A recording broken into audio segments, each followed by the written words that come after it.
The Suzuki Sports class is a new hybrid for the IRC series. Formed in 1982, the Sports Car Club of New Zealand joined with Formula Suzuki to ensure full grids and close racing. While the Sports Car Club is devoted to the promotion and advancement of sports car and GT racing, the newly formed Formula Suzuki class is all about close, equal and relatively inexpensive open-wheel racing. We caught up with Rollinson to find out more about this new fusion in the New Zealand racing scene. Right, Gene, with a new series like the Suzuki's, tell me a bit about it. Yeah, it's a pretty good class. The cars were originally built in Malaysia, and they've come over here. Kevin Varney's brought them over to run as a series, and they're a good little car. They're about 450, 500 kilos, and with 175 horsepower with a Suzuki Hayabusa engine in them, so they go all right. What's your background in racing, and how did you get into this? I actually raced one of them over in Malaysia at a support race to the Grand Prix, F1 Grand Prix, and Kevin knew that and sort of brought me out here and told me to jump in one and see how they went around here. So yeah, I mean I've just come through the karts and done a little bit of single seaters and touring cars and all that sort of stuff. So hey, it's good to come to sunny Manfield and run an open wheel around here. Glen Cooley's only previous racing experience had been in karts, until he thought he'd give the Formula Suzuki a try. The novice found himself at the top of the championship table going into round 4, but it's not all about points. He's really just enjoying himself.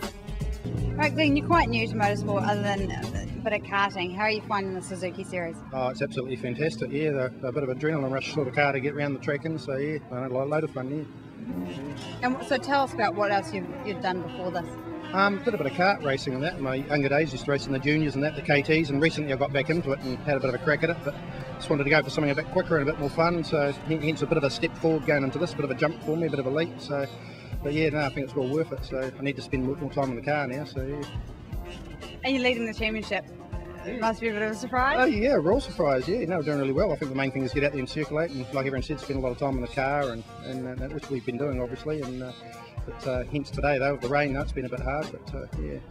Is this your first time you've had heavy rain, raced in heavy rain like this? Yeah, apart from kart racing, and that wasn't much fun either in the rain either, but yeah, it's first time in the rain. I think it's first time in the rain for a lot of these guys too, so yeah. And what's happened today with your car? Yeah, I decided to do a bit of motocana out one of the hairpins there and get up on the ripple strips, and we pulled the bottom skin of the car off, which sounded terrible, but it's not a major damage, it's just a bit fiddly to fix here at the track, so well, we're getting there with it, yeah. Hopefully we'll be out again for the next race, so yeah. Talking to members of the Sports Suzuki class, they told us we couldn't go past Mark Galvin's home-built sports car, so we didn't. He was very proud to show her off. You've got a bit of a special car here, tell us about it. It's my little project. I call it the Terra FX. Terra is in ground and FX a ground effects car. Started about 5 years ago as an idea to see how much aerodynamic downforce I could produce in the car. So that's there it is, the result of 5 years effort. So just really getting it together this season for the first time. What's under the hood there? It's got a motorcycle engine, a 1300cc Suzuki motorcycle engine. Any additions onto that? Yeah, it's running a turbocharger, so it's putting out around 300 horsepower at the moment. And tell us about the building process, I guess, or the planning process. It's quite a lot to talk about, really. Well, I say, it started 5 years ago. Wanted to start from a clean sheet of paper. I've approached it quite differently to what most cars are put together. If you look at the car, you'll see the driver sits on one side and the engine sits on the other side. And that's allowed me to get to have full freedom on the centre core of the car to get the best aerodynamics flowing through the car. So basically, it's a wing on wheels. So it produces a lot of downforce. When it's out there, it's a huge adrenaline rush because I'm relatively new to motorsport, so I basically haven't done any motor racing at all. This is the first sort of, I've been at it for about a year now, so I guess just being new to motorsport, the sensation of the speed and very, very high Gs on cornering forces, it's quite exciting. I have an enormous respect for skillful motor racing drivers. It's not easy out there. Unfortunately for Mark, the lack of wet tyres meant he couldn't get out on the track until the last race of the weekend. But when he finally did, he couldn't stop talking about it.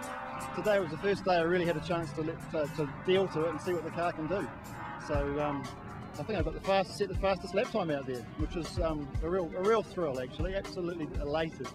Despite an inconsistent start to the championship for Gene Rollinson, round 4 in Manfield was all about the checkered flag.